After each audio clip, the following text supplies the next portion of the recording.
Nous sommes avec Philippe Vardon, qui est conseiller municipal à Nice, membre du Rassemblement national. Bonsoir, merci d'être avec nous. Bonsoir.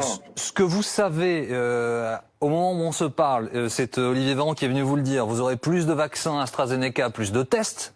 Ça, ce sont les promesses du ministre de la Santé. Est-ce que vous pouvez nous dire d'autres choses? On attend toujours les communications de la préfecture, alors que les consultations ont débuté depuis plus de 24 heures maintenant. Je suis comme vous dans l'attente de la communication préfectorale. On voit qu'on est toujours mangé par petits bouts.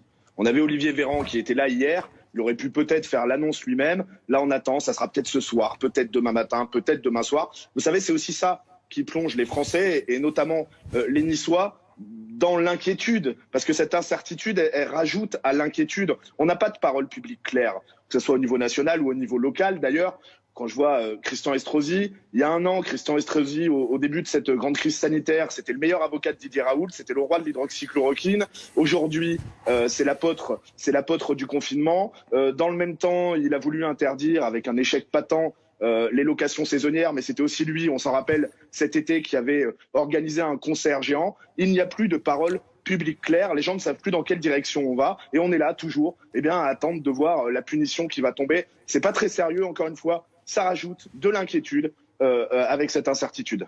Oui, mais si Olivier Véran était venu vous annoncer des choses depuis Paris, est-ce que vous ne l'auriez pas accusé de descendre de la capitale pour vous imposer des mesures?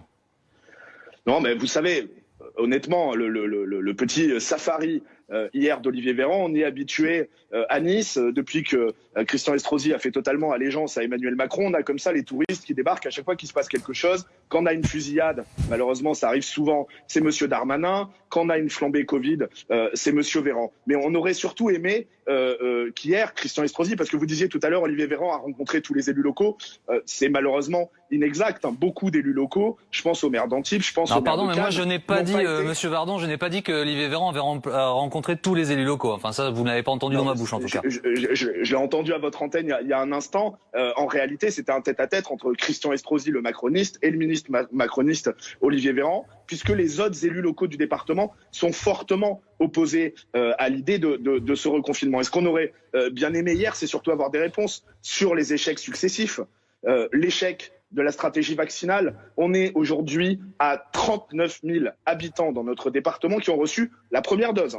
Uniquement la première dose sur 1 million d'habitants. On nous avait présenté le vaccin comme la solution qui nous permettrait à nouveau de vivre, en tout cas pour ceux qui souhaitaient se faire administrer le vaccin. Résultat, 39 000 habitants vaccinés avec la première dose sur 1 million dans notre département. On voit que c'est vraiment pas la hauteur. Et puis, il faudrait qu'on parle aussi de ces mesures coercitives qu'on impose et sur lesquelles finalement on ne peut jamais rediscuter de l'impact. Vous savez, on a été les premiers à avoir le couvre-feu à 18h.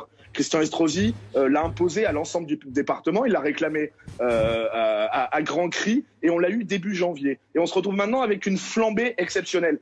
La question est de savoir donc, moi je pense toujours qu'il faut juger un arbre à ses fruits. Ce couvre-feu ne fonctionne pas, je ne suis d'ailleurs pas le seul à le dire. Ce matin même, dans les colonnes de vos confrères de Nice Matin, le professeur Michel Carle, qui est le directeur du service d'infectiologie du CHU de Nice, qui fait d'ailleurs même partie du conseil local de santé de Christian Estrosi, jugeait que c'était une erreur. Lui disait qu'il faut laisser aux gens une part de liberté, parce qu'il y a aussi l'impact moral, l'impact psychologique de tout ça. Il faut baisser la jauge dans les lieux accueillants du public, les contrôler peut-être davantage, contrôler aussi les arrivées, les entrées sur le territoire, notamment par exemple à l'aéroport. Mais il disait quelque chose de très intéressant aussi. Encore une fois, c'est le patron des infectiologues du département qui disait il faut augmenter la plage horaire des commerces. Augmenter la plage horaire des commerces parce que l'impact principal du couvre-feu à 18h, c'est quoi? C'est qu'entre 17h et 18h, tous les gens, tous les Niçois se retrouvent agglutinés devant les commerces, agglutinés dans les transports. Et le moins qu'on puisse dire, c'est que sans doute, ça a participé à la propagation du virus dans notre département. C'est un échec absolu. Merci.